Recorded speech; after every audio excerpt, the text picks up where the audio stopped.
বিসমিল্লাহ আলহামদুলিল্লাহ ওয়াসসালাতু ওয়াসসালামু আলা রাসূলিল্লাহ। আমরা এই যে কলিশা ফুলের মধুর হারভেস্ট চলতেছে আর কি, সুন্দরবনের ঠিক পাশেই আমরা এই একটা খামারের মধ্যে আছি আর কি, যেখানে হারভেস্ট চলতেছে আর কি। আলহামদুলিল্লাহ এখানে প্রচুর মৌমাছি, প্রচুর, এক একটা কলোনিতে মানে এক একটা বক্সে এক একটা কলোনি বলে আর কি। সো এক একটা কলোনিতে 1.5 থেকে 2 লক্ষ মৌমাছি আছে, ভালো ভালো বক্সগুলোতে আর কি, যেগুলোতে 7-8 ফ্রেম করে আছে আর কি। তো প্রত্যেকটা ফ্রেমেই আমরা দেখলাম আলহামদুলিল্লাহ এখানে যে হারভেস্ট চলতেছে, মানে ম্যাক্সিমাম ফ্রেমের মধ্যেই কেপিং করা আছে। এই যে মার্শাল্লাহ দেখেন, এটা এই যে মোটামুটি এই সাইডেও কেপিং হয়ে আছে, হ্যাঁ, আবার এই সাইডেও কেপিং হয়েছে, দেখেন সুন্দর, হ্যাঁ চাকটা দেখা যায়।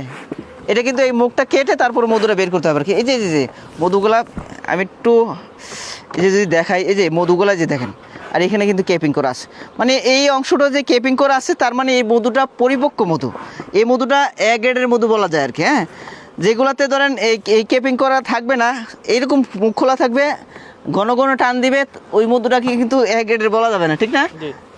এটা ঘন হয়েছে সেই কারণে এই কেপিং দেওয়া শুরু করেছে। হ্যাঁ, ঘন হয়েছে এই জন্য কেপিং দেওয়া শুরু করছে। সুন্দরবনের খলিশা ফুলের মধুটা যারা এখনও খান নাই, যারা আমি রিকোয়েস্ট করবো, যারা সুন্দরবনের প্রাকৃতিক মধুটা খাইছেন তারা এই খলিশা ফুলের মধুটা খাবেন।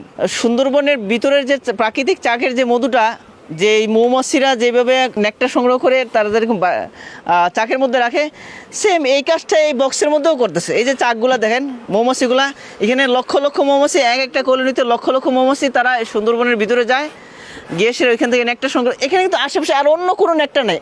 এখানে কি ভাই এদিকে আশেপাশে কি অন্য কোনো নেকটার আছে? এখানে এই এলাকাতে অন্য কোনো, সুন্দরবন ছাড়া অন্য কোনো নেকটার নাই এখানে। সো এটা আপনি নিশ্চিন্তে এই সুন্দরবনের খলিশা ফুলের মধুটা আপনি নিতে পারেন। এই খলিশা ফুলের মধুটা আসলে মিস করা যাবে না, অবশ্যই নিতে হবে আপনার জন্য, আপনার বাচ্চার জন্য। একবার নিয়ে টেস্ট করে দেখেন যে খলিশা ফুলের মধুটা খান, এটা কিন্তু বেশি দিন থাকবে না। আমি আবার বলতেছি, এই খলিশা ফুলের মধুটা এটা বেশি দিন থাকবে না, অল্প কিছুদিন থাকবে, মাসখানেক অথবা 1.5-2 মাস থাকতে পারে সর্বোচ্চ। সো এটা কিন্তু শেষ হয়ে যাবে, শেষ হয়ে যাওয়ার আগেই কিন্তু এটা সংগ্রহ করতে হবে।